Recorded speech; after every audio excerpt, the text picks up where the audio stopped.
mesa. Eu sou arquiteta urbanista, especialista em planejamento e gestão de cidades, e estou fazendo mestrado agora em conforto ambiental, ergonomia e eficiência energética pela Faculdade de Arquitetura e Urbanismo da USP. Temos o Marcos Ribeiro, que é engenheiro de telecomunicação e está fazendo mestrado em engenharia de transportes também. Ele é o nosso co-host, vai estar aqui para nos assessorar o evento todo, bem como o Alan, a Alice também estão à disposição.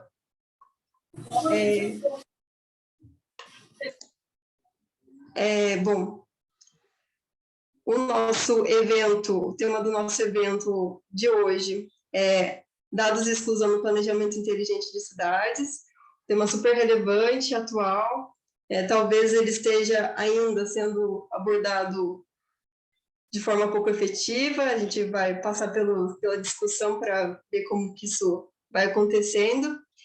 E agora eu vou apresentar um pouco dos palestrantes e, na sequência, a gente começa a dinâmica. Então, como que vai acontecer?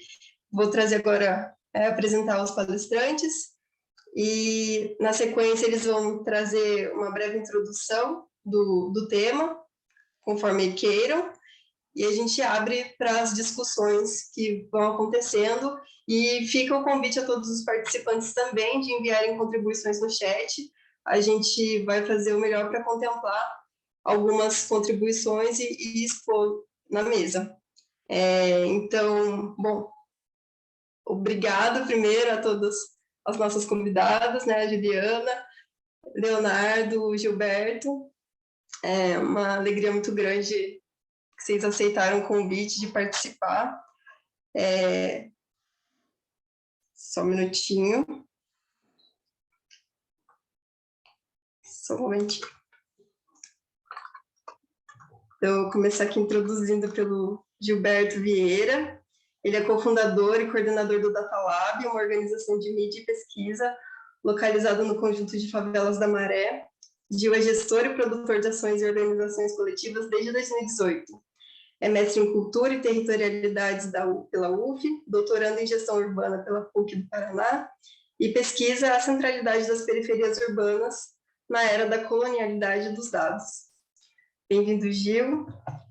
Juliana Trento, é arquiteta urbanista, pesquisadora em cidades inteligentes e sustentáveis, com pesquisa sobre urbanismo feminista e mobilidade. Faz parte da Pluriurb, coletivo de pesquisas urbanas e engajamento social.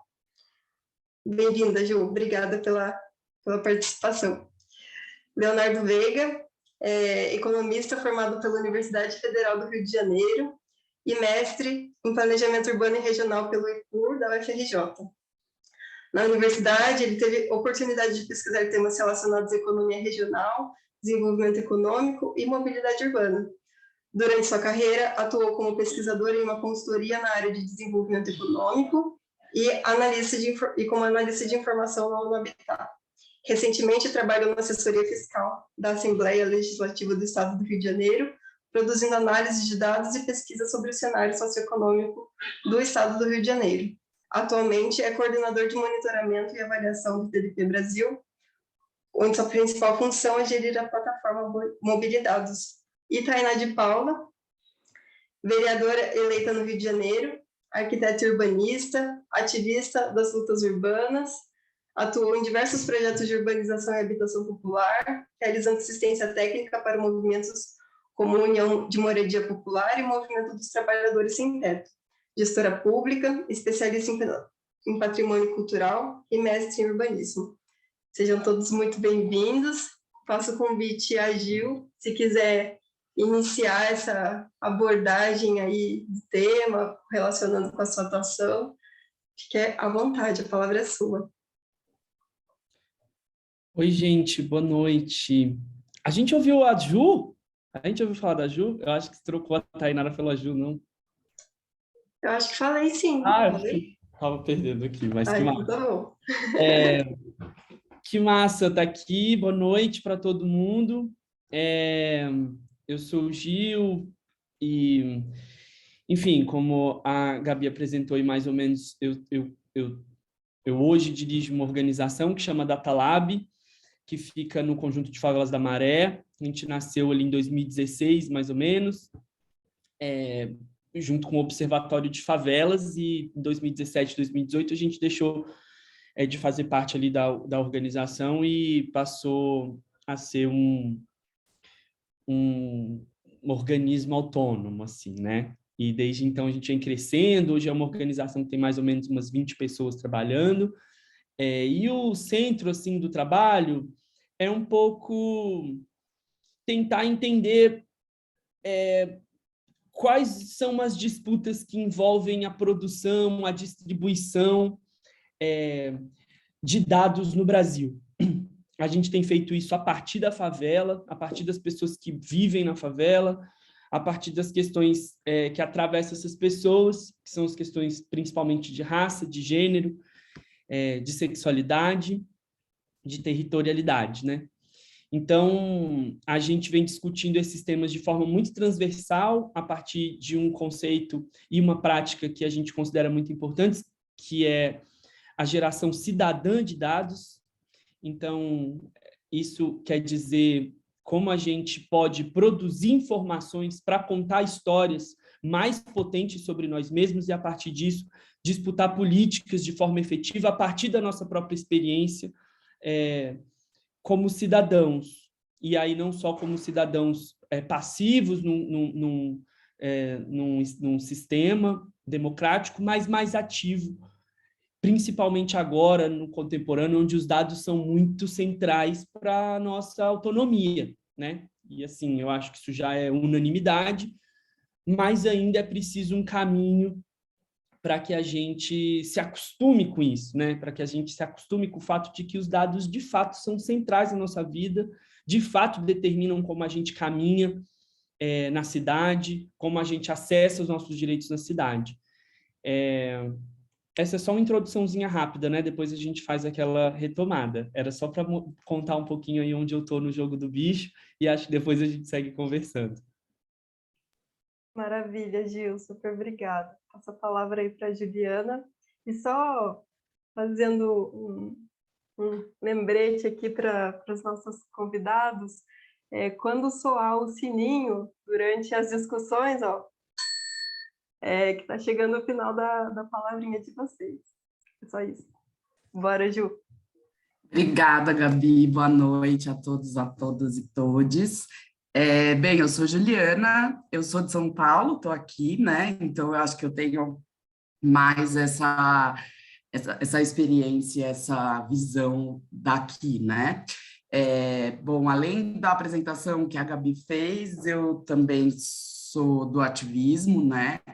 E aí eu acho que eu vou fazer essa introdução falando da importância desses dados para o advocacy, para o ativismo, né?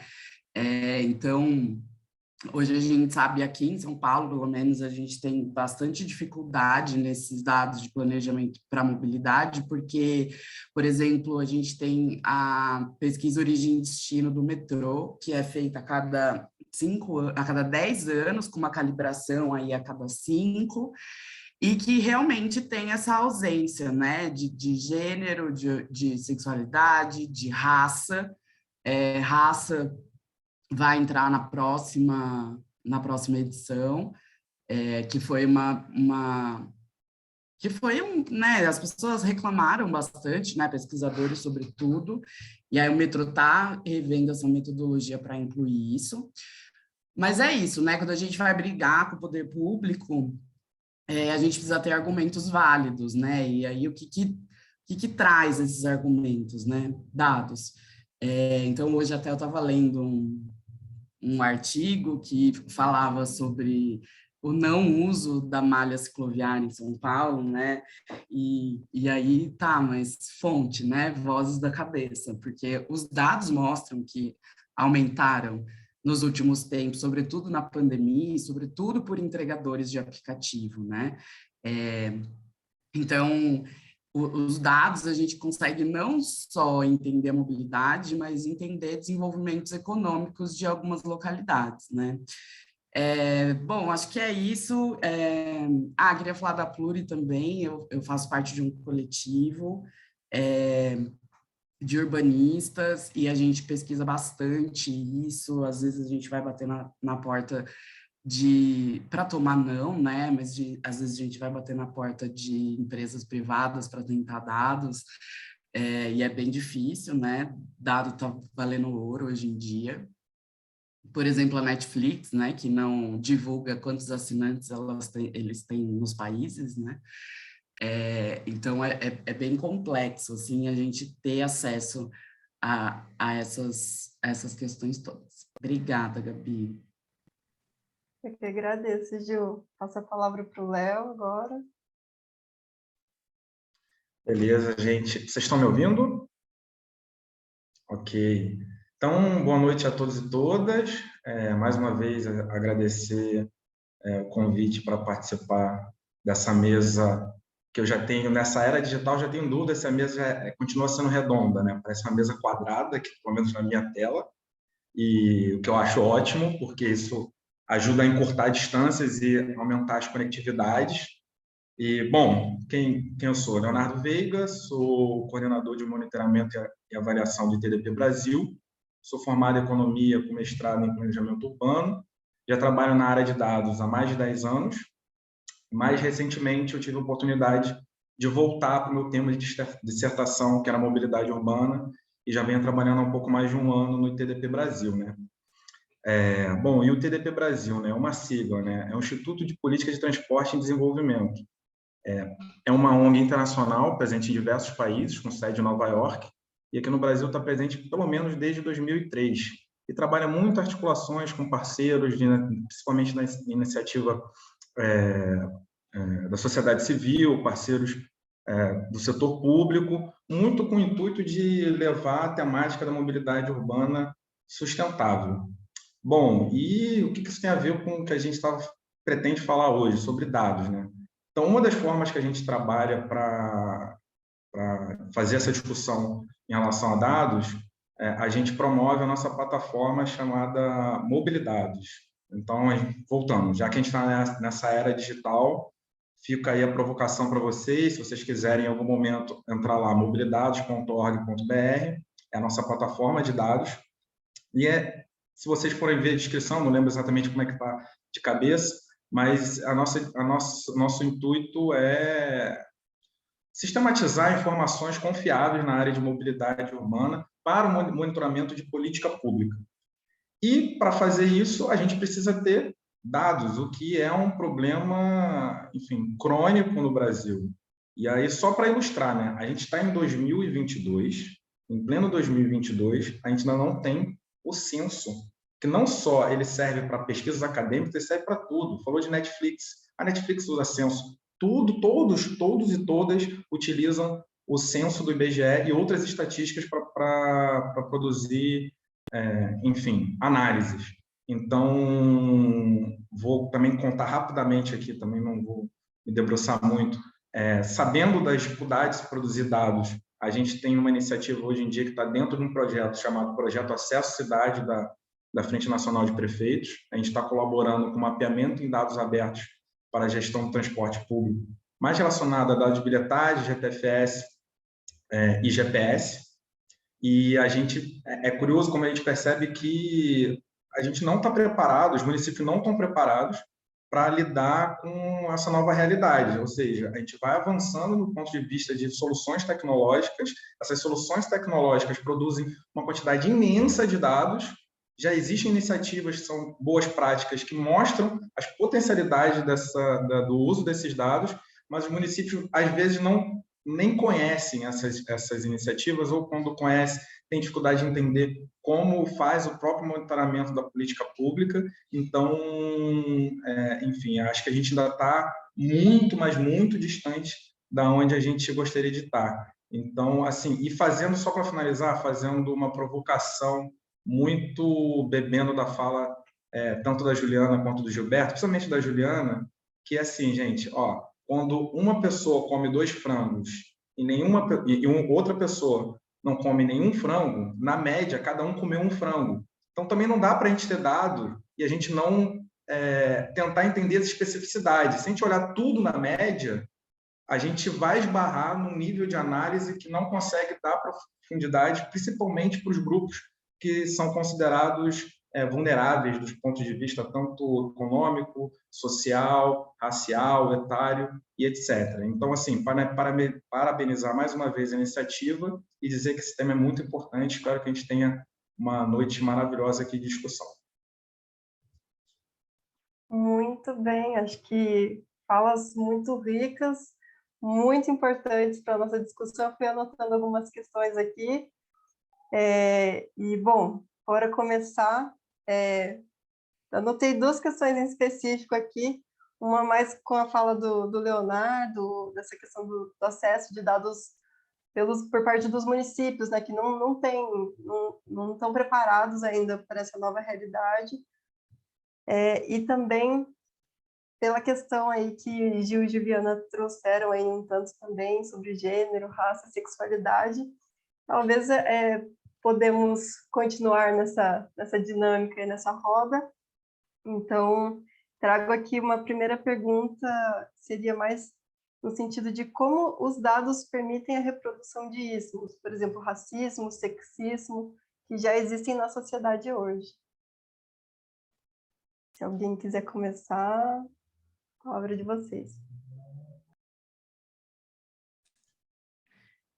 Gabi, eu posso começar. Como os dados o quê? Possibilitam?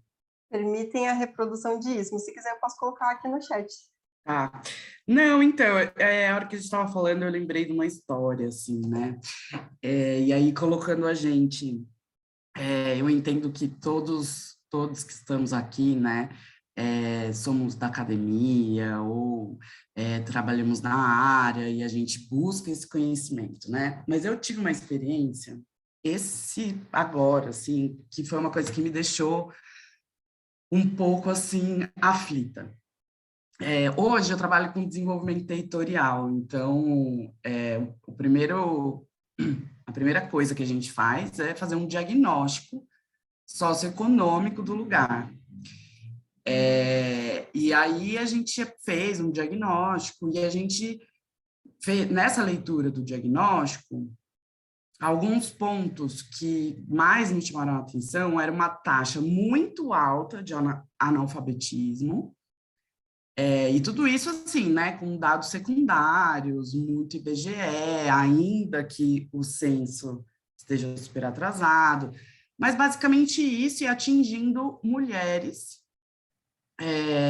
atingindo muitas mulheres abaixo da linha de pobreza, números do Bolsa Família.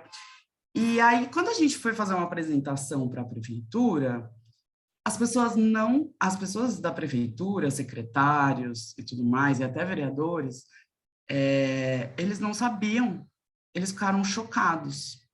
E isso me chamou muita atenção no sentido de a gente está aqui num lugar de muito privilégio falando, né? Porque a gente sabe o quanto o dado é importante, mas e as outras pessoas que estão na ponta, né? Que educação, acho que nem posso chamar de educação, né? Mas que orientação a dados essas pessoas tiveram durante a vida, né? A gente estou falando de uma experiência de uma cidadezinha bem pequena, do interior de Minas, mas que tem um desenvolvimento econômico bem considerável, e que as pessoas próprias que estão ali fazendo as políticas públicas com o objetivo de melhorar a qualidade de vida das pessoas dessa cidade, não têm essas informações, que é o ponto de partida, né? Então, para mim, eu entendo que isso permite uma reprodução, porque é ali, porque a maioria das pessoas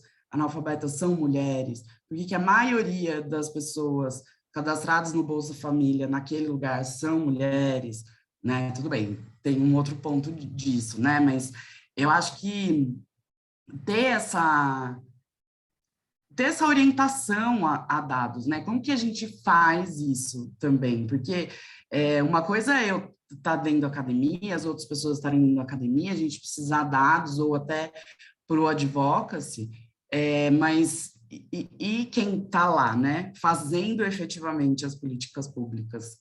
Como que a gente mostra que os dados são importantes. Enfim, era isso. Vai, Leandro, vai, você abriu o microfone, vai. Não, eu ia começar falando de uma maneira bem breve mesmo, assim, eu acho que eu vou repetir um pouco o que eu falei na rodada anterior, mas de outra maneira, eu acho que falta... E assim, fazendo uma provocação também, eu tenho dúvidas se de fato é o dado que reproduz desigualdades ou é a cultura de dados ou a falta de cultura em relação à produção de dados. E eu falo assim por um motivo simples, assim, isso aqui está sendo gravado e aí eu posso falar tranquilamente. Dentro do meu trabalho, se eu começar a fazer uma análise, chegar com um número aqui no ITDP e falar, olha, aqui 20% da população está próxima de estações de média e alta capacidade. A mesma hora, assim, tá, e as mulheres? Mulheres negras, população negra, população pobre, fez esse recorte? Então, assim, eu nem preciso, isso aqui é só uma alegoria para dizer que isso nem precisa ser feito porque é uma instituição que eu trabalho hoje em dia em que isso já está colocado. E eu acho que essa cultura de pensar recortes específicos são culturas que são necessárias e, às vezes, eu acho que tem que ser feito de uma maneira, é óbvio, sempre dialogado, mas tem que ser feito de uma maneira mais incisiva. Porque se for esperar para o técnico, gestor público, por exemplo, que é o cara que, no limite, vai ser ele que vai assinar a política pública para, enfim, para colocar alguma coisa na rua, se esperar essa pessoa introduzir por si só, introjetar por si só uma cultura de dados com recortes específicos de gênero, raça, o que seja, não é por má vontade, não estou fazendo um juízo de moral, assim, um juízo de valor, mas é porque a dinâmica do seu dia a dia costuma ser algo do tipo, vou apagar incêndios e vou fazer o planejamento para as coisas não desabarem na minha cabeça, porque o meu planejamento, às vezes, é muito isso, sabe? E aí, quando a gente fala assim, tá, você quer que a coisa não desabe, você quer o planejamento de agora, mas só para te informar, se você olhar esses dados, você vai ver que algumas coisas já desabaram na cabeça de algumas pessoas, entre aspas. Então, eu acho que o papel da academia ou do terceiro setor, onde eu estou hoje em dia presente, circulo, é bater, assim, martelar e não deixar de nenhuma oportunidade quando, enfim, quando fizer sentido, nenhuma oportunidade deixar de tocar em algumas especificidades, porque, repito, não é uma questão, às vezes né? Enfim, a gente conhece como o mundo se move, mas às vezes não é uma questão moral, ética, ideológica, nada disso. A pessoa não tem conhecimento, não tem referência, então é falar e criar uma cultura de dados em todos os espaços que a gente... Cultura de dados com recorte específico de gênero, raça, recorte etário é importante também. Quando a gente fala de dados e acesso a dados, parece óbvio que a gente conversando, mas até pouco tempo no estudo que eu estava fazendo, quando eu comecei a me deparar com alguns resultados, eu percebi, de fato, assim, alguém com uma idade um pouco mais avançada que a minha, não vai ter acesso a algumas tecnologias que a gente tem e algumas soluções que a gente pensa que podem facilitar a nossa vida, não é apropriada da mesma maneira para todos e todas, né? Então, enfim, eu acho que é essa cultura de dados que a gente tem que perpetuar, enfim, reivindicar, tem que ser feito em todos os espaços possíveis. Massa, gente. Eu vou tentar só ir costurando, assim, caminhando na mesma estrada de vocês, assim. Eu acho que tem uma coisa muito importante da gente difundir e tentar entender, parece óbvio às vezes, mas entender que a gente está, e as coisas não são, né, assim, radicalmente dicotômicas, né, o bem e o mal, obviamente que o mundo já não é mais assim, nunca foi, mas é importante saber que existem dois lados de uma moeda aí, sabe? Um lado que é esse, né, e a Ju falou disso, poxa, quando a gente traz dado, os dados parecem refletir melhor a realidade, né? Quando você analisa dados, parece que você gera um conhecimento mais valioso, né? O resultado desses processamentos de dados, eles podem, de fato, ser usados para tomar melhores decisões sobre o mundo, sobre a cidade, sobre as nossas vidas. Porra, dados são demais. Ao mesmo tempo, é preciso reconhecer que a gente vive num sistema muito desigual, né? E que os dados, ou a ciência de dados, ou quando a gente fala assim, dados parece, né, uma coisa um pouco abstrata, eles também existe concentração de capital nesse jogo, né? Também existe colonização nesse jogo. Também existe um processo de vigilância das nossas vidas muito grande nesse mesmo jogo. Por isso é uma mesma moeda, né? Então, assim, a gente aqui tem discutido muito essa coisa, assim, porque as pessoas às vezes falam assim, vamos conversar sobre dados do bem. E é um pouco assim, o que isso quer dizer, sabe? O que quer dizer o dado do mal, o que quer dizer o dado do bem? Que tipo de ismo que esses dados do mal podem causar? Me parece que essa estrutura colonial, vigilante, capitalista, ela é muito, mas muito maior do que as nossas tentativas de transformar as nossas vidas pelos dados, sabe? Que eu acho que está meio, né, óbvio, assim, existe aí uma disputa de força muito grande. Mas isso não pode deixar a gente atado. E aí eu concordo 100% com o que o Leonardo está falando sobre como a gente constrói cultura de dados. A primeira coisa, eu acho, é isso, é tentar fazer com que a gente mesmo entenda, assimile e não sofra tanto de ansiedade, mas assim, é entender que a gente vive vigiado, né? Assim, por grandes corporações que estão produzindo dados sobre a gente o tempo inteiro. Beleza. Quando a gente assimila isso, e eu estou falando eu estou falando do cidadão comum. Aqui no DataLab, o nosso esforço cotidiano é como a gente fala com a gente mesmo, como a gente fala aqui com a favela, sabe? Como eu dou conta de contar para as pessoas que, porra, é foda, o Facebook é foda, os caras estão coletando dado da gente o tempo inteiro, sabe? É legal, dá para usar assim, dá para usar assado, mas a gente precisa entender que tá rolando uma disputa e a gente está perdendo, como sempre a gente vai perdendo todos os dias mais e mais. Mas, ao mesmo tempo, existe uma outra possibilidade. E aí eu acho que é quando a gente vê uma luz no fim do túnel e diz, cara, a gente pode brigar por isso de alguma forma. Eu só acho que isso pode acontecer nos nossos espaços de micropoder, e eu estou falando das nossas organizações, das nossas famílias, das nossas ONGs, dos nossos espaços de trabalho, quando a gente tiver mais diversidade de gente produzindo dado, falando sobre dado, produzindo novas análises, processando dado, aí eu acho que a gente vai começar a olhar de outra forma para as coisas. Aqui a gente tem um exercício muito grande também, que é tipo, cara, quem está fazendo as análises dos bancos de dados que estão chegando aqui, banco de dados público? Porque o que a gente vê é que, na maioria das vezes, os relatórios, aqueles relatórios que vêm de análise dos dados, não tem cruzamento de raça e gênero básico. Não tem. Não tem cruzamento de território com gênero, de território com raça. E aí a gente fala, cara, o que passava pela cabeça de quem analisou esses dados que ele esqueceu de cruzar raça e gênero? O que aconteceu? E aí a gente começa a entender que é uma tradição acadêmica, obviamente, mas é uma tradição de pesquisa, de poder, onde quem analisa, quem produz os dados, as metodologias, as análises, os cruzamentos, são feitos por pessoas muito parecidas. Então, assim, acho que os dados podem produzir ismo, sim, mas acho que existe um caminho aí diferente. Podemos falar melhor disso depois, mas era só isso que eu queria dizer, que eu acho que combina aí com o que a Ju e Léo trouxeram. Sensacional, pessoal. O debate vai se alongando e vai perpassando por temas que vão se complementando. Não tem como não irem se correlacionando, e acho sensacional a fala de vocês que o Léo trouxe, né, da questão das prefeituras, né, por exemplo, elas vão apagar incêndio, mas elas precisam ter um olhar importante para isso, elas precisam ter um setor específico que sabe, que tem essa competência de trabalhar com dados, de fazer análises que perpassem aí pelas questões de gênero, raça, de território.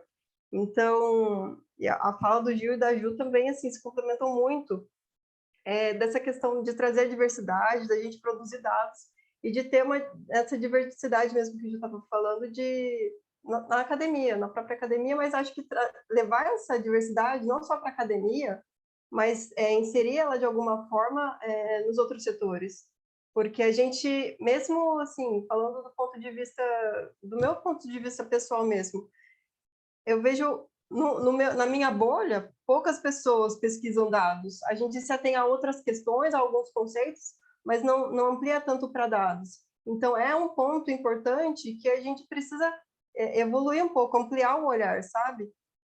E falando um pouco dessa questão de cidades, eu levo agora um pouquinho mais direcionado para o Léo, né, de forma inicial, assim, preliminar, como que a gente pode incentivar as prefeituras a trabalhar com os dados, assim, considerando que muitas prefeituras, a gente tem, assim, a maior parte das nossas cidades, dos nossos municípios, são de pequeno porte, né, com base em dados, assim, tem um CIMOB, e como que a gente leva essa cultura para essas prefeituras que muitas vezes não têm infraestrutura suficiente, assim, qual seria a infraestrutura, sabe, básica, assim, que a gente poderia levar para elas? Porque, por exemplo, eu tenho uma experiência com algumas cidades de porte médio, até do interior do estado de São Paulo, que não tem técnicos capacitados, sabe, para trabalhar nessas condições. Então, assim, como que a gente implementa isso? Como que a gente pode fazer essa abordagem, considerando que vai necessitar, talvez, de um treinamento para os técnicos, de um treinamento para os próprios gestores, sabe? O ruim de ser o primeiro a falar é que eu não tenho muito tempo para pensar, né? Mas vamos lá. Mas a pergunta é boa, porque é excelente, e aí eu vou falar dentro de uma perspectiva do nosso trabalho agora e casa perfeitamente com o projeto que a gente está inserido, que é o projeto Acesso à Cidade, né? E só para explicar para vocês, né? Esse projeto Acesso à Cidade é um projeto muito maior e o ITDP está dentro dessa consultoria para a Frente Nacional de Prefeitos, ou seja, tem tudo a ver com o que a gente está falando, tentando compreender, primeiro fazer um mapeamento em relação a dados abertos, ou seja, existem dados coletados nesses municípios em relação à bilhetagem eletrônica, GPS, GTFS, se existe, como é que é coletado, se ele é publicado ou não, se é publicado ou não em formato aberto. Ponto. E a segunda etapa desse projeto é justamente na etapa que a gente está começando a formular agora, que a gente tem algumas suspeitas de como fazer, mas tem também bastante pergunta, e aí eu vou te trazer só o que as conclusões, algumas conclusões que eu acho que são interessantes para a gente começar a pensar aqui, né? Bom, o que a gente vê das prefeituras, começando pela sua fala, de fato, assim, são muitas prefeituras, a gente tem 5.570 municípios, acho que é isso, né? 5.570 municípios, a maioria esmagadora de muito pequeno porte. Tem algumas, assim, que se você for ver o plano de mobilidade, quando a partir, se não me engano, a partir de 20 mil habitantes já tem que fazer plano de mobilidade.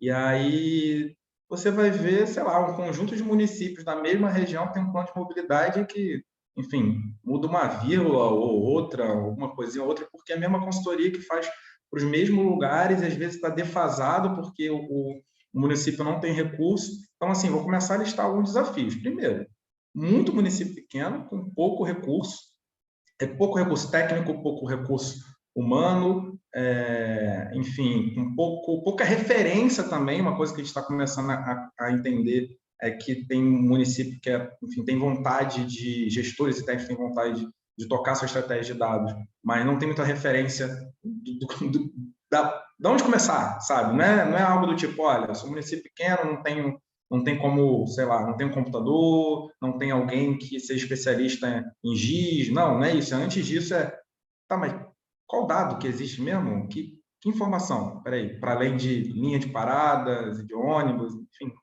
que informação é essa? Então, assim, tem um desafio que eu acho que é um buraco muito mais embaixo, principalmente, quando eu falo principalmente porque isso não foge às capitais, tem capitais aí que, por mais que sejam de médio ou grande porte, são capitais que têm dificuldade de estruturar a sua estratégia de dados, mas principalmente os municípios pequenos e, enfim, médios e pequenos.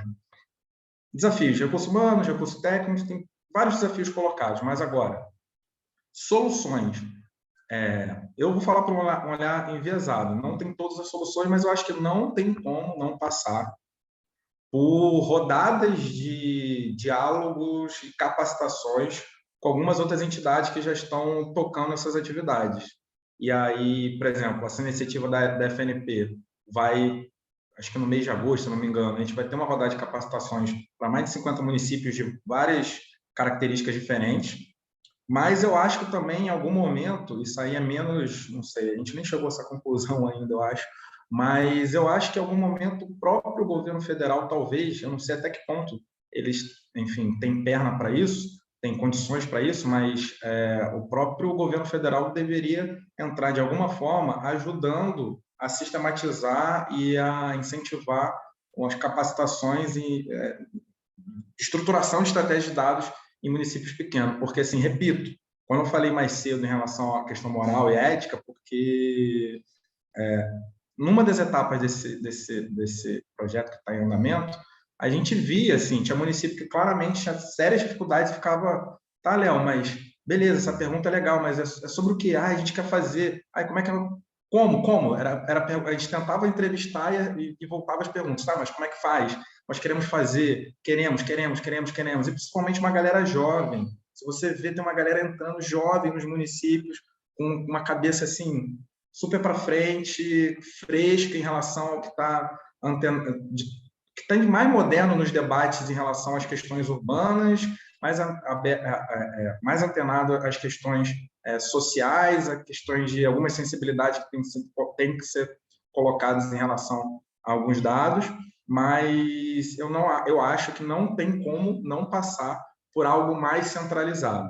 Eu digo isso porque, repetindo, agora é a FLP, desse projeto que a gente está tocando junto dentro dessa consultoria, dentro da Frente Nacional de Prefeitos, mas é isso, assim, movimento de dados, a evolução dos dados, assim, os dados são muito dinâmicos. Todo dia você vê dado novo, maneira nova de coletar dados, soluções novas para analisar dados. Então, o que se faz hoje, rapidamente fica defasado a depender do que for feito. Então, acho que, pensando assim alto com vocês, porque eu não tinha pensado antes, é a primeira resposta, né?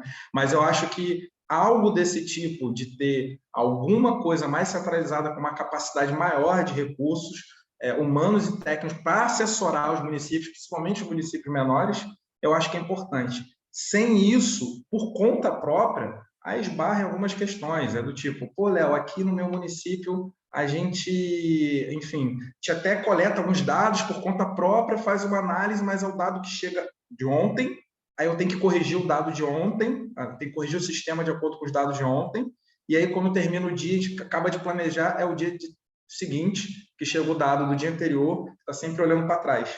Então, é sempre tipo, tá, e aí, tem alguma ferramenta mais eficiente? Tem que ser gratuita, porque governo não, setor público. Porque se for paga, alguns vão conseguir, mas nem todos vão conseguir. Tem que ser simples, porque nem todo mundo tem uma técnica avançada eu estou muito no recorte de mobilidade, gente. Muitos não têm capacidade técnica para fazer algo ligado à programação avançada. Então, eu acho que, eu estou me repetindo, mas um suporte de algo mais central que consiga assessorar os municípios, como, por exemplo, o governo federal, pode ser algo muito útil. Posso dar só uma complementadinha, Gabi? Desculpa, Gil. Um DataSUS da mobilidade. Não que o DataSUS seja uma coisa incrível, né? Mas talvez... Já existe. Desculpa, já existe mais ou menos. Existe o SIMU, desculpa te interromper. Existe sistema de informação em mobilidade urbana. Acho que é isso, é o SIMU do MDR. Foi criado ano passado e para isso é uma das estruturas de algo que o governo federal pensa em relação a assessorar os municípios, mas isso é muito mais na parte de condensar os dados. Imagino que você vai falar agora de outra coisa de assessoria, né? Não, mas o que eu digo de ter essa perspectiva, pelo menos municipal, né? Que esses dados tenham um lugar para chegar, para serem processados e para serem analisados, né? E aí não consegue fazer tudo isso sem que exista recurso humano, tecnologia e braço ali, cérebro para fazer. Gil, pode ir. Não, eu queria só, eu assim, não queria transformar isso numa conversa de boteco, mas seria muito legal. Mas é porque é o seguinte, eu concordo super com isso. Eu acho que a gente tem que olhar para esses pequenos municípios e tudo mais e dar conta de um sistema mais unificado. Eu concordo 100%, ainda mais no sentido de ir produzindo essa cultura de dados cada vez mais e nesse sentido, mais ligado à mobilidade e tudo mais. Mas, cara, Léo, as cidades grandes são um caos, mano, sabe? Assim, o que eu quero dizer, tá, beleza, a gente produz dado de mobilidade de forma efetiva no Rio de Janeiro. Por que é esse caos? Por que a gente não consegue ter uma política de mobilidade decente até hoje? Os caras estão disputando o capital da bicicleta. Porra, sabe? Gastaram 2 milhões de reais aqui na Maré para construir uma ciclovia que não funciona, nunca funcionou, sem participação dos cidadãos, sabe? Assim, tipo, porra, tem dado, tem gente qualificada para produzir dado e processar dado nas grandes cidades, a ponto de mobilidade especificamente, a ponto da gente poder achar que dá conta dos municípios. Tá entendendo o que eu tô falando?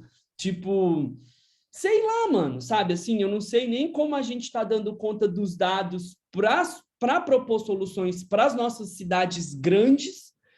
Imagina se a gente dá para os pequenos municípios, sabe? É só uma.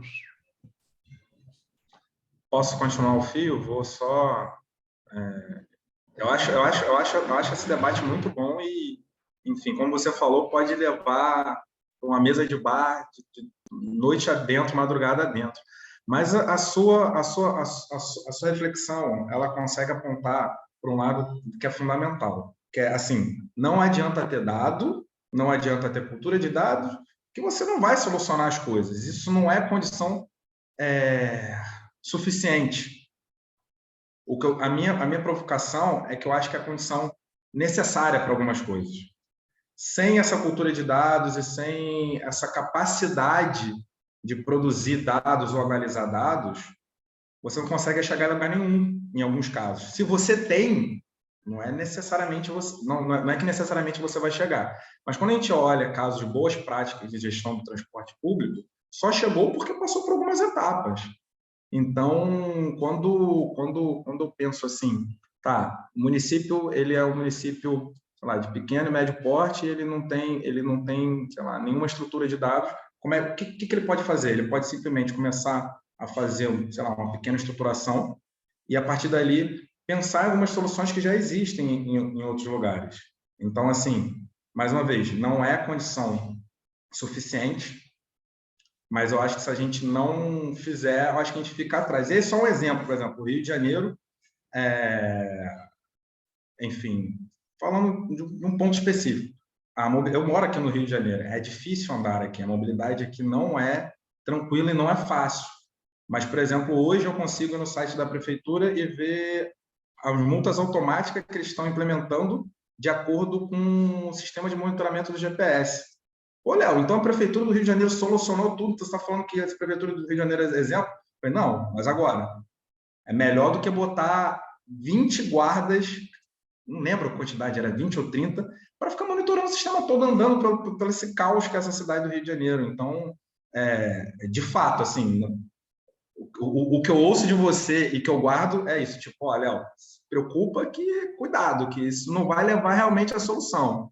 E eu falo, ok, e eu só volto para você algo que é do tipo, ó, não leva à solução e vamos monitorar, não vamos nos deixar nos enganar e achar que qualquer coisa é algo do tipo, olha, implementei algo, uma solução bonita aqui, então pronto, então automaticamente vai na rua que vai estar tudo ok. Não, mas é isso, assim, a condição não é a condição suficiente, mas eu acho que é a condição necessária. É sensacional essa discussão. Já podemos marcar o próximo evento aí no bar, inclusive. A gente vai agendar aí, né, Matheus? A gente vai tentar agendar esse evento presencial aí. Mas eu concordo, assim, eu concordo muito com esse ponto que o Leonardo trouxe. Eu vou fazer essa pequena fala para dar um informe e para passar também as questões que estão sendo trazidas no chat. Mas eu concordo muito com essa necessidade de centralizar um pouco, até talvez sim, no governo federal, mas de trazer um incentivo, talvez um pouco mais duro, para o próprio governo federal, para que isso aconteça, assim, de certa forma, né, de top-down, né, de cima para baixo, e que atinja esses municípios menores, que são muitos, né, são a maioria. E que seja uma estratégia também de, não só com parte do governo, né, da gestão pública, porque é necessário também a gente pensar, não jogando, né, trabalho para a sociedade civil, mas a importância deles terem consciência de que a sociedade civil tem que estar participando, tem que ser algo participativo, um processo participativo, porque senão acontece isso que o Gil falou, né? A galera nem usa lá a ciclovia, gastaram dinheiro, um recurso que poderia, não sei, talvez ser utilizado de outra forma. Mas entender que muitas vezes eles não têm noção, eles têm um pouco da noção, assim, esse é o meu entendimento, né? Talvez eles tenham um pouco da noção de, ok, vamos conversar com os moradores da nossa cidade, vamos entender quais são as necessidades, quais são as demandas, mas às vezes nem os próprios, né, moradores entendem como o que poderia ser melhor, como isso poderia ser feito. Então, ter esse trabalho conjunto de técnicos, sociedade civil e sei lá, possíveis consultores, talvez, empresas que possam assessorar essa dinâmica.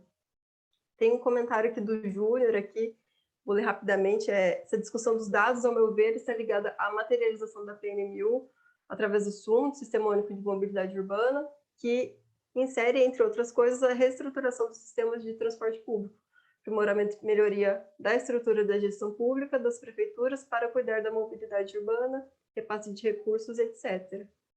E duas perguntas, deixa eu ver aqui, se me permitem, acho que todo mundo está com acesso ao chat, né? Dá para ler. Então, já vou ler as duas, se vocês quiserem responder as duas de uma vez, ou, enfim, da forma como vocês preferirem. O Vanderlei Menezes trouxe uma pergunta aqui. Estamos num ambiente aberto de discussão. Olhando na ótica dos municípios, quem sabe buscar melhorar os planos de mobilidade, inserindo as questões de organização, integração e disponibilização dos dados. E o José Antônio Arenas Barreiro, uma pergunta, por favor. Quem tem a autoridade sobre os dados e estatísticas no Brasil? O setor público ou o privado? Olá, desde Santa Cruz, Bolívia. E só um complemento ali, eu vou só encerrar essa do Vanderlei, a gente faz a discussão, depois eu retomo a do Pedro, que está aqui no final. E o Vanderlei finaliza ali, entendo que estes dados, a responsabilidade de governança é do ente público, porém, este não dá conta. Logo, o caminho é parceria público-privada, com a academia apoiando, de fato. Abro a palavra para vocês. Dos dados de estatística, não lembro qual foi a palavra que ele usou, autoridade sobre os dados, né? Não bem uma autoridade, né? A gente tem o Instituto Brasileiro de Geografia e Estatística aqui, mas tem muitas outras entidades que produzem esses dados, né? E aí acabam sendo delas. Eu achei muito interessante esse comentário do Gerlan de pesquisas. Exatamente. Aqui em São Paulo, a gente conseguiu agora, com a CT, que é a Companhia de Engenharia de Tráfego, e deles conseguirem fazer pesquisa, porque a gente não tem, por exemplo, aqui em São Paulo, um número de quantas mulheres pedalam. Não existe esse recorte, de raça muito menos, e quanto mais para as bordas da cidade, menos informação tem, né? Então, assim, a maioria de todos esses dados que foram produzidos sobre bicicleta em São Paulo, eu digo de bicicleta porque, né, o que eu estou mais inserida, foram muito feitos pela Ciclocidade, que é né, uma organização civil e que não tem não tem chancela do poder público, né? Feito com uma metodologia muito válida, com análises muito válidas. E agora a CET começou a entender, né, que eles precisam ter esses números, eles precisam ter essas coisas todas, sobretudo pós-pandemia, que aumentou muito o número de entregadores. Aqui em São Paulo também eles liberaram, o metrô estendeu o horário de bicicleta na pandemia. E aí eles tentaram tirar esse horário estendido, porque antes, nos dias úteis, era a partir das 8 da noite, e aí eles colocaram das 10 às 16. Então, acaba que favorece a intermodalidade de uma maneira incrível, né? Assim, não só para entregadores, mas para outras pessoas que querem aí usar o metrô e mais a bicicleta. Mas o metrô não divulga esses dados, né? A gente foi brigar meio, olha, por que vocês vão encerrar esse horário? Quantas bicicletas passam, mas eles não têm esses dados de quantas bicicletas passam a catraca. Quantas bicicletas são transportadas no metrô todo dia, por horário? Quem são essas pessoas? São quantas mulheres? Qual a raça delas? Então, é meio isso, assim, eu estou no mestrado agora, né, defendo esse ano ainda, eu precisei fazer uma pesquisa de coleta de dados para embasar algumas questões que não existia. Então, assim, se alguém souber para onde eu posso doar esses dados depois, eu vou super disponibilizar, é uma pesquisa quant, vai estar tudo aberto em todos os lugares, e é isso. Gil, acho que você quer falar, né? Não, eu quero só comentar que já tem um lugar, a gente pode usar aqui, site do Datalab, a gente faz uma reportagenzinha, deixa tudo em dado aberto ali no final e tá ótimo. Agora, isso é muito foda, porque é muito louco, porque assim, e tem a ver um pouco com essa pergunta sobre a quem pertencem os dados, o companheiro da Bolívia, que massa, tem alguém da Bolívia aqui, que foda. Tá tudo em disputa, cara. Eu falei essa palavra 1 milhão de vezes aqui hoje, porque tá repetindo na minha cabeça. Mas, assim, isso também não tá dado, né? Isso também não tá dado, com perdão do trocadilho. Porque é isso, tem um monte de dado que tá na mão de um monte de empresa privada que estão em colaboração com o governo, com alguns governos, e aí isso depende dos interesses dos governos, para estar em contato com algumas empresas privadas que têm alguns dados específicos, que podem colaborar ou não para a construção de políticas, e tem os institutos públicos que dão conta da produção pública e da distribuição pública dos dados. Nesse jogo, e aí é um jogo mesmo de poder, exatamente de poder, a gente vai encontrando as lacunas. Então, essa lacuna que a Juliana está dizendo que talvez ela, obviamente, ela não dá conta sozinha como uma pesquisadora de preencher completamente essa lacuna, mas ela levanta uma brecha, ela abre uma pequena brecha, que é, cara, quem usa a bicicleta no metrô? De São Paulo, especificamente. É uma pergunta muito importante que pode determinar uma série de políticas. E assim, a gente está falando aqui de bicicleta, metrô, essas pessoas têm, né? A gente imagina que existe um recorte aí. Mas, cara, se a gente for olhar para as pessoas que hoje não andam de ônibus nas cidades, porque os ônibus nas grandes cidades brasileiras não têm a menor acessibilidade, eu não sei onde está esse dado, não sei se esse dado existe. É uma coisa que eu me pergunto o tempo inteiro, que é assim, por que que os ônibus das grandes cidades brasileiras não são acessíveis? Se é uma tecnologia tão barata, se é uma coisa tão teoricamente, é uma coisa tão fácil de fazer. Onde que estão os dados que ajudam a gente a ancorar uma política básica de acessibilidade do transporte público nas grandes cidades do Brasil? Então, assim, o poder dos dados também diz sobre as brechas que existem, as lacunas que existem quando a gente vai falar de política. E aí alguém fez um comentário, acho que foi o Pedro mesmo, ou não, o Gerlano mesmo que fez o comentário, e que para mim, central, Gerlano, que ele falou assim, mesmo porque na secretaria dificilmente vai ter alguém que usa ciclovia, bicicleta. Dificilmente vai ter alguém que anda de ônibus.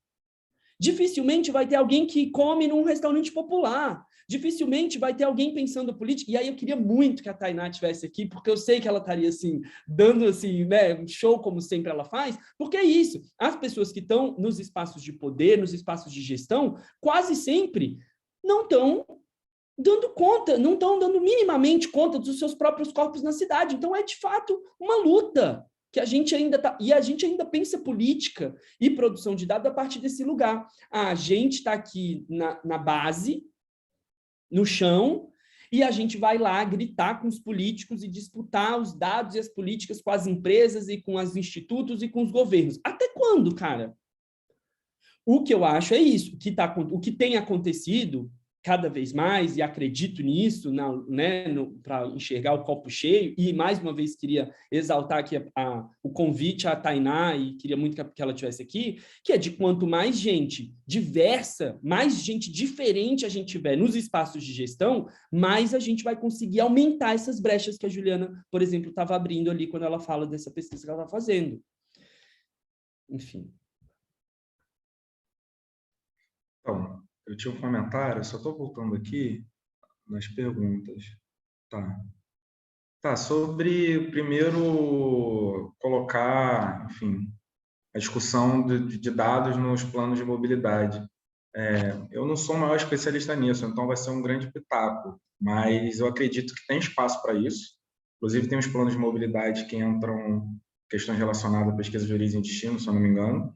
Mas aí, trazendo agora um elemento que eu acho que eu consigo dar enfim, falar um pouco mais de embasamento. Vai depender muito do que tipo de dado que a gente está falando. Dado para a gestão do transporte, hoje em dia, enfim, os municípios que estão dentro no contexto de modernização dos seus contratos estão com concessões. Às vezes são concessões que são de 20, 15, 20 anos e já foram feitas antes de ter implementação, por exemplo, de dados GPS, antes de alterar o sistema de bilhetagem eletrônica. Então, são dados que ajudam muito, principalmente bilhetagem eletrônica.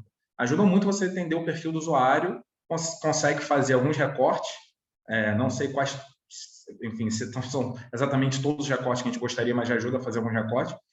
Mas são dados que têm alguns constrangimentos do ponto de vista dessas relações contratuais que fazem com que os municípios, às vezes, fiquem um pouco amarrados. Inclusive, é um desafio que a gente vai lidar nesse processo de capacitações, pensar em como dar mais autonomia para os municípios para eles poderem ter um dado que, na teoria, deveriam ser deles. Então, enfim, eu acho que os planos de mobilidade têm potencial, mas pode ter algum limite ali, né? E eu queria falar sobre pesquisas, pesquisas deveriam se encaminhar também para prefeituras. Eu acho muito interessante e não discordo, concordo. Mas acho que tem outro desafio também. Nós aqui do ITDP, a gente percebeu um pouco que essa dinâmica do setor público em relação a consumo de dados, às vezes parte de uma dinâmica onde o setor público tem pouco tempo para ler uma tese de dissertação. Tese não, dissertação de mestrado ou uma tese de doutorado. Tem pouco tempo.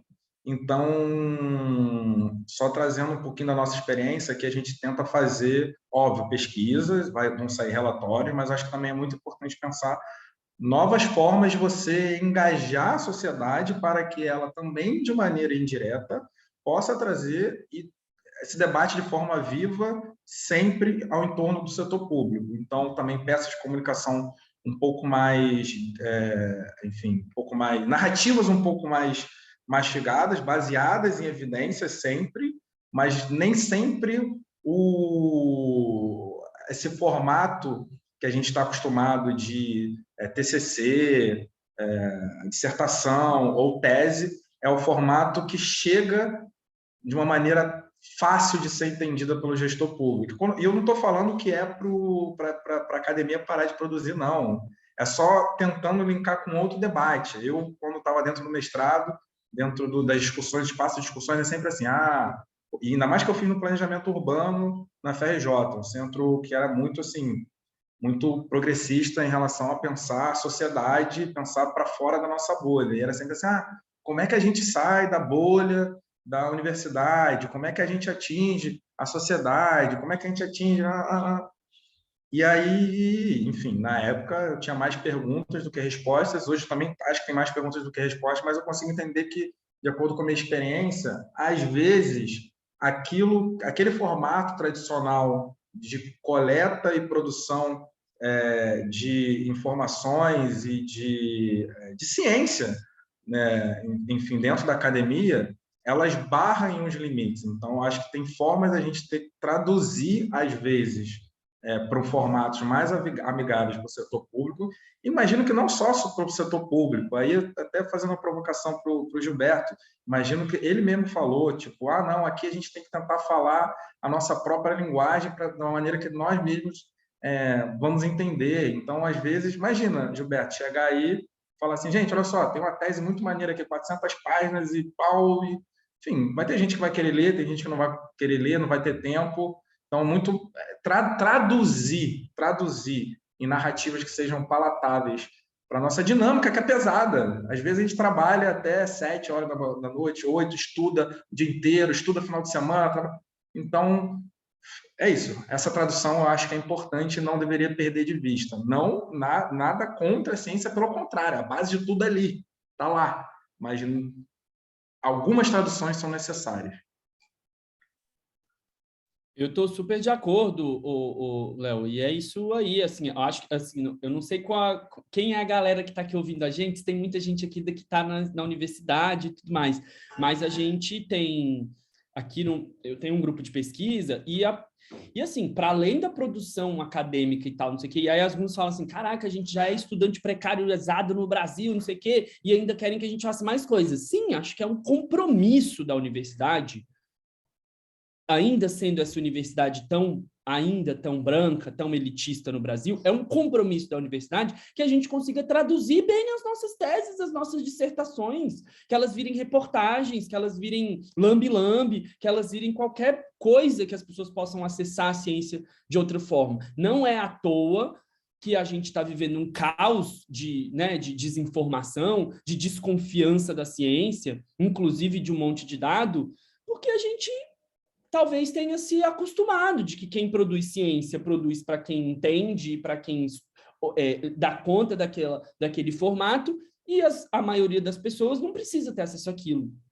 Então, é um caminho difícil de chegar, mas eu acho muito importante. Se tem gente aqui, como nós, eu acho, né, que estamos aqui falando, mas se tem gente aqui que está ouvindo a gente produzindo conhecimento científico, que a gente possa transformar esse conhecimento em formatos razoáveis para a nossa população, né? E eu não estou falando de deixar as coisas fáceis e banais, não é isso. É sobre deixar as coisas acessíveis.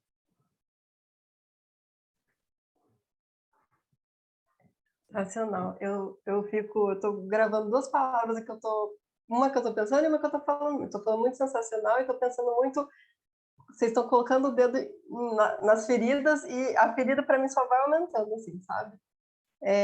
Mas eu queria só fazer uma fala rápida, no sentido de, sim, é claro que é importantíssimo e é fundamental que estejamos todos, assim, todas, todos, todes, na academia, que estejamos pesquisando, claro, se for da vontade da pessoa, de cada um, mas é importante essa produção de dados e que a gente publique, sim, que a gente publique não só em revistas, né, científicas e tudo mais, mas que a gente saiba traduzir, de fato, assim, né, Leonardo falou, Gilberto também, Ju também, mas a gente saiba levar isso pode ser para o poder público, pode ser para uma empresa que você queira falar, contrata aqui o meu projeto, cara, contrata, tô vendendo.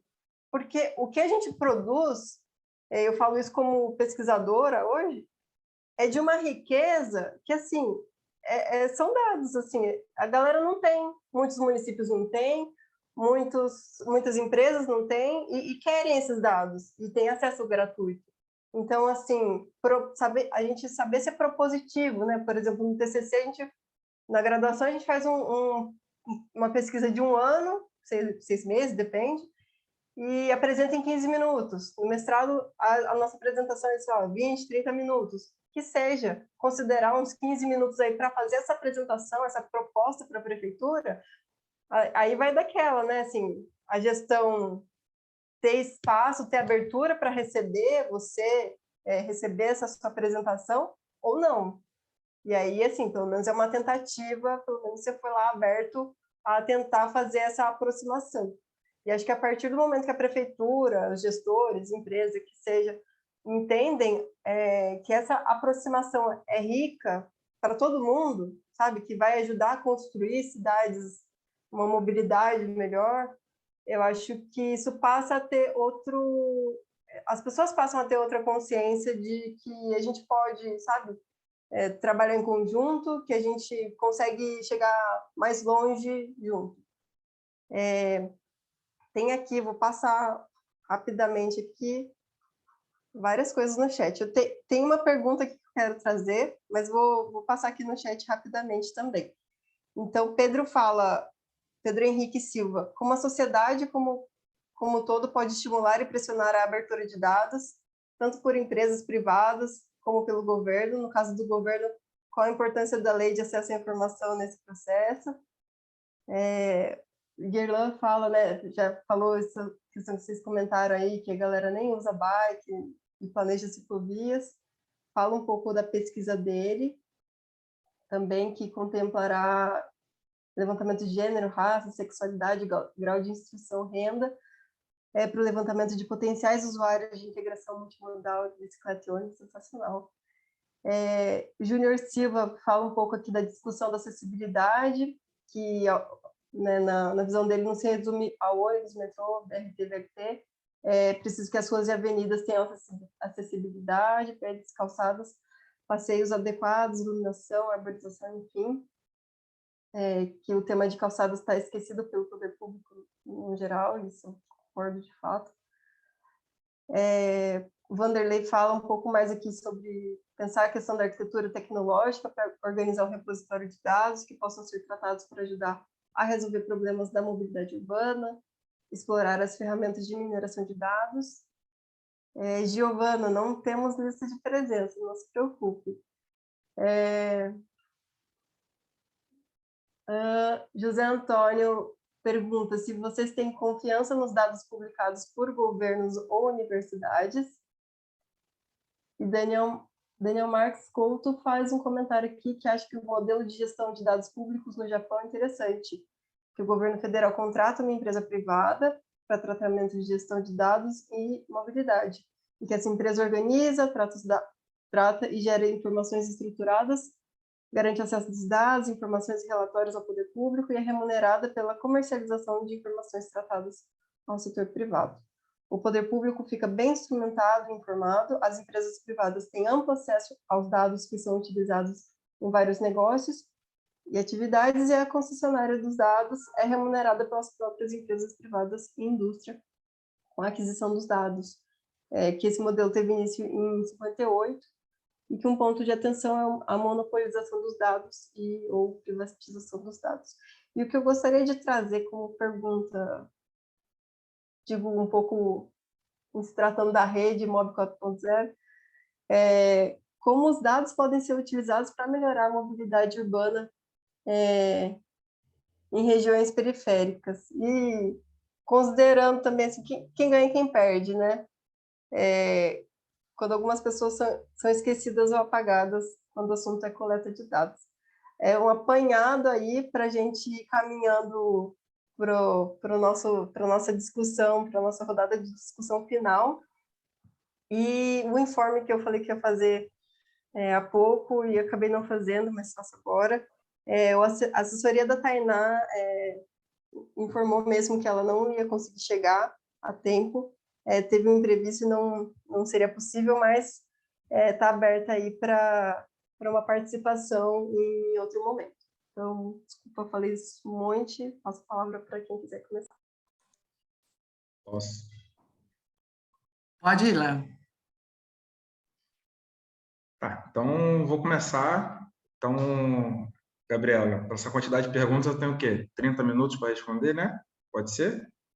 Brincadeira, bem rapidinho, passando aqui por algumas questões em relação a como, enfim, pressionar para abrir dados. eu acho que aí eu gosto de voltar com provocações. Que dados? Então, quais dados? Juliana estava falando aqui uma série de dados que não tem relação com enfim, recorte de gênero, por exemplo. Então, às vezes a dificuldade é maior. É do tipo, primeiro a gente tem que produzir dados para depois abrir. Aí vou para outra parte. Ah, então não tem dados? Não, tem. E aí a pergunta sobre a lei de acesso à informação, rapidamente. Isso é um marco histórico e eu considero uma vitória, mas como toda vitória tem, enfim, problemas imensos que depende muito de uma série de configurações políticas institucionais para que ela funcione de uma maneira que a gente gostaria. E eu acho que hoje em dia ela não está exatamente da forma como foi pensada, porque, enfim, saiu uma pesquisa recentemente, é só, enfim, façam uma analogia, de uns anos para trás agora, começou a ter atraso em respostas à lei de acesso à informação, então isso é um problema. Mas agora, tem muita pesquisa que só sai com isso, e não sairia antes sem ter essa lei. Então, acho que é fundamental, acho que daí para trás não podemos, de maneira nenhuma, retroceder. Sobre questões de dados, parceria pública-privada, eu não sou contra. Eu acho que vai depender do, sei lá, do objetivo. Eu acho que não pode ficar refém dessa lógica de que o poder público ele está sempre com problemas e a resposta está sempre fora das condições do poder público. Isso eu acho um pouco problemático. Ser refém dessa lógica, dessa chave de pensamento, eu acho ruim. Mas agora, tem situações assim bem específicas, por exemplo, mais uma vez, dentro desse projeto que a gente está montando na parte de capacitações, tem grandes empresas privadas que estão super interessadas em alguns dados dos municípios, e os municípios estão super interessados que essas empresas ajudem a estruturar uma parte. Pode ser legal? Enfim, fica aí a reflexão. Se for algo que o município fala, cara, é legal para mim, beleza, mas agora, depender do tipo assim, tá, tudo que eu fizer de dados, eu só vou pensar em relação para fora do setor público, porque o setor público é ruim, tem problema, como se o setor privado fosse perfeito. Então, assim, não gosto da ideia de ficar refém do setor privado. Então, acho que é caso a caso, é analisar, não pensaria de acordo com essa chave. Eu tinha mais alguma coisa aqui, mas, enfim, só uma dúvida, Gabriela, eu termino já me despedindo, ou vai ter uma rodada de despedida? Vai ter uma rodada de despedida. Então, tá bom, então passo a palavra aí para os meus colegas. Eu vou complementar também. Sobre o que o Léo falou, né, da lei de acesso à informação, você consegue o dado que existe. A gente descobriu, eu e mais alguns colegas, a gente descobriu aqui em São Paulo uma grande dificuldade. Quando você manda fazendo várias perguntas, eles nunca respondem ou respondem muito demorado. Tem que mandar várias, assim, com uma perguntinha, sabe? É isso. Aí responde rapidinho. Então, assim, funciona, mas é aquilo. Você vai ter acesso aos dados que existem. E justamente isso, sem, às vezes, os recortes necessários. A confiança dos dados publicados por governo e universidade, sim, e não só isso, né? Terceiro setor também, como o ITDP, por exemplo, que produz bastante. Sobre o ponto de atenção que o Daniel colocou, da monopolização dos dados ou privatização, eu sempre faço um exercício, assim, né? Imagina a quantidade de dado que o iFood tem, por exemplo, para mobilidade, para bicicleta, por exemplo. Já é monopolizado, é privatizado, eles não abrem esses dados nem para o setor público, né? Então, assim, é genial essa ideia do Japão, né? Mas não sei, parece que o pessoal prefere gastar dinheiro comprando remédio para hipertensão aí para militar. Então, né? Sim, tá gravado, desculpa, eu não posso.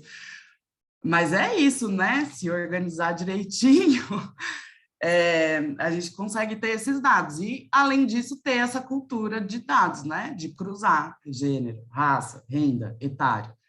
E aí, colocando o que a Gabi colocou também, né? Para quem sobra?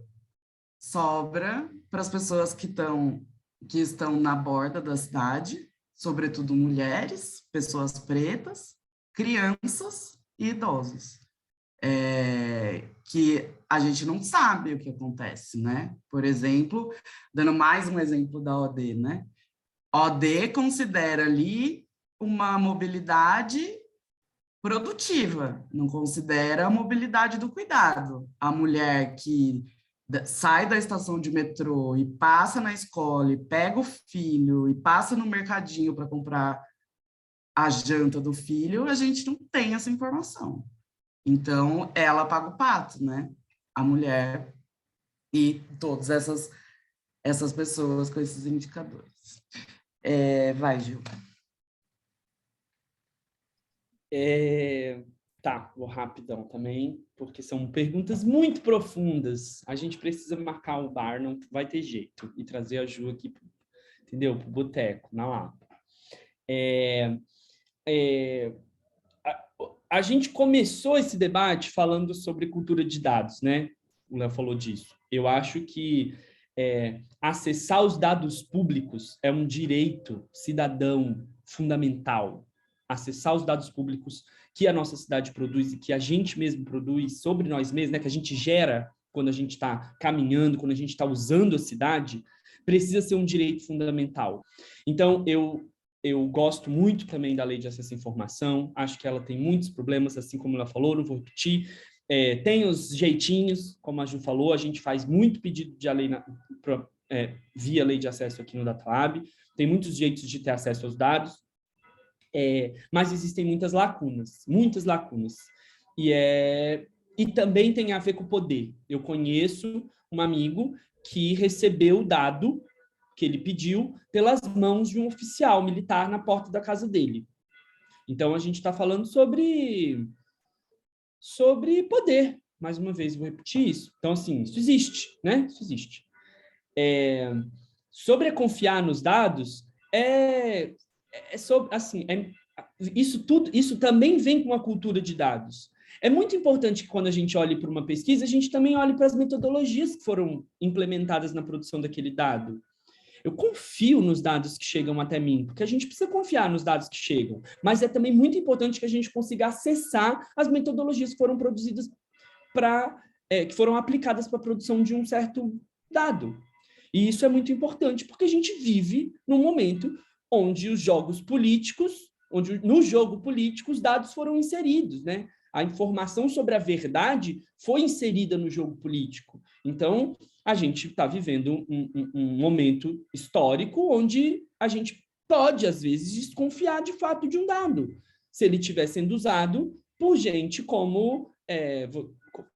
enfim, vocês sabem quem está no poder, as pessoas estão manipulando informação cada vez mais. Então, é importante olhar para as metodologias que foram desenvolvidas para a produção de um dado ou uma pesquisa. Eu concordo com os meus companheiros aqui de debate sobre privatização, me parece muito interessante também o modelo do Japão, mas eu preciso ser um jornalista livre que acesse um dado público, um dado sobre a minha cidade, sobre o meu país, para construir uma narrativa sobre a minha história, sobre o meu lugar. Como a gente faz isso? Como que a gente pode assimilar que as grandes empresas, como a Ju falou, tenham domínio privado e restrito sobre dados que a gente fornece, a gente como cidadão, sujeito. Que jogo é esse entre público e privado, onde eu sou o sujeito, corpo, que produzo, que dou insumo para a produção de uma pesquisa e não posso ter acesso a esses dados? O que fazem com eles? É preciso ter transparência no que as pessoas estão fazendo com os nossos dados, porque senão a gente reproduz, e aí vou chegar na pergunta da Gabi, a gente reproduz as mesmas exclusões históricas que a gente sempre reproduziu. E é isso que está acontecendo hoje, no Brasil, no mundo inteiro. Quem tem acesso aos dados e quem tem poder sobre o que fazer com os dados tem reproduzido violências das mais clássicas, racismo, machismo, LGBTQ-fobia e todas essas questões que a gente também começou a falar aqui nessa fala. Então, assim, é preciso olhar para essas questões de forma estrutural, né? Os dados, eles não resolveram nada. Eles dão oportunidades muito boas para que a gente possa avançar como sociedade. mas eles ainda reproduzem, porque é assim que a gente é, e por isso é estrutural, reproduzem as violências que a nossa sociedade reproduz, né? Cândido. É uma discussão aí que pode se alongar para mais tarde no bar de hoje e no bar da semana que vem também. A Ana Luísa Brunoro colocou aqui a questão da governança, que assim tá em falta, assim, acho que na maioria das gestões aí que a gente encontra no nosso país. E Jonathan falou também das particularidades, né, de cada cidade. Então, entender um pouco disso e saber, né, se entender também se a gente pode colocar, abordar metodologias aí replicáveis ou não, né? Enfim.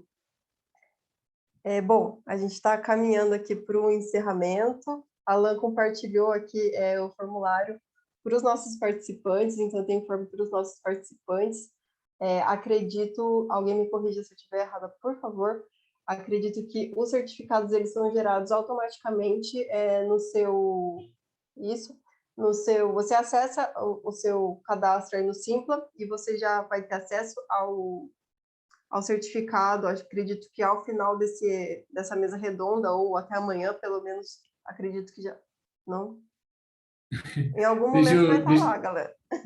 Não, vai ser enviado no final do todo o ciclo. Então, participem da semana que vem e da Masterclass na última semana. Então, só vai ganhar certificado quem participar de todos os eventos. Devolva a bola, Gabi, foi mal. Não, maravilhoso, precisava. Então, assim, fica o convite para a semana que vem, no nosso mini curso com o Daniel. Vai ser super importante. Eu vou estar lá também. Todos nós, acredito, né? Estar lá estudando, aprendendo um pouco mais sobre isso. E também na nossa Masterclass, na outra semana ainda, com a Maria Tereza. E eu quero fazer um convite para vocês ficarem de olho. A gente vai lançar em breve algumas novidades.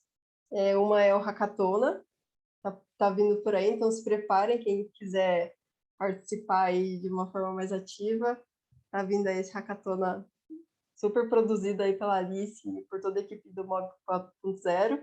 E também a gente vai lançar, muito em breve, tá quase, falta um pouquinho, o nosso podcast, o Mobilizando, aí com a condução do Alan Moreira e com os demais convidados, a gente vai ampliando essa rede da mobilidade aí. Então, eu convido, bom, primeiro agradeço mais uma vez a todos os convidados, Gilberto, Leonardo, Ju.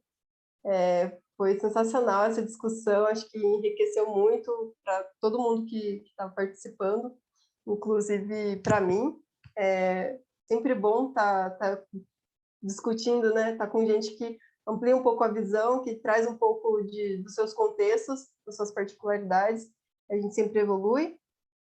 Quero agradecer a oportunidade de estar aqui conduzindo essa mesa. Então, obrigado, Matheus, e obrigado a toda a galera do projeto que apoiou, né? Marcos, Alan, Alice, todo mundo, Cléo, Ana, enfim, todos, não dá para citar o nome de todo mundo. E é isso, então abro para agradecimentos dos nossos convidados, se quiserem falar um pouquinho, e a gente encerra. Posso começar, então. Então, pessoal, muito obrigado pela oportunidade de estar aqui com vocês. Eu agradeço a organização do evento, agradeço o privilégio de estar dialogando também com Juliana, com Gilberto, Gabriela, todos mais. Obrigado pela paciência de todos de ficar até 8h30 aqui trocando essa ideia com a gente. Eu estou muito feliz. Eu sempre entro um pouco preocupado em saber o que eu vou falar, mas no meio do caminho eu só penso assim, enquanto eu estou aprendendo, e hoje foi mais um dia que eu aprendi muito com a troca que aconteceu aqui, não é da boca para fora, eu aprendi bastante. Enfim, essa mesa de bar aí achei interessante também, deixo aí meu registro.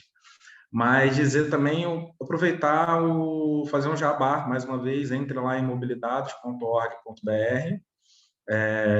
Também temos peças narrativas, aquilo que eu falei de fazer a tradução. Temos 8 boletins que fazem um pouco da tradução do que pensamos em relação aos dados e formas de narrativas. E aí, só para pegar um exemplo, o último, ilusão da mobilidade padrão. Só pelo nome já dá para saber que é isso. Assim, se a gente pegar a mobilidade padrão, a gente vai ver o quanto isso é ilusório e tem especificidade. Então, dá uma olhada lá, fiquem à vontade de vasculhar o site e, assim, muito obrigado pela oportunidade de participar.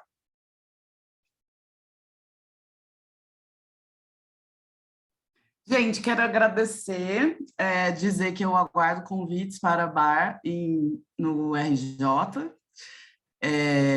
Estou disponível aí, me avisem. Agradecer muito o MOB.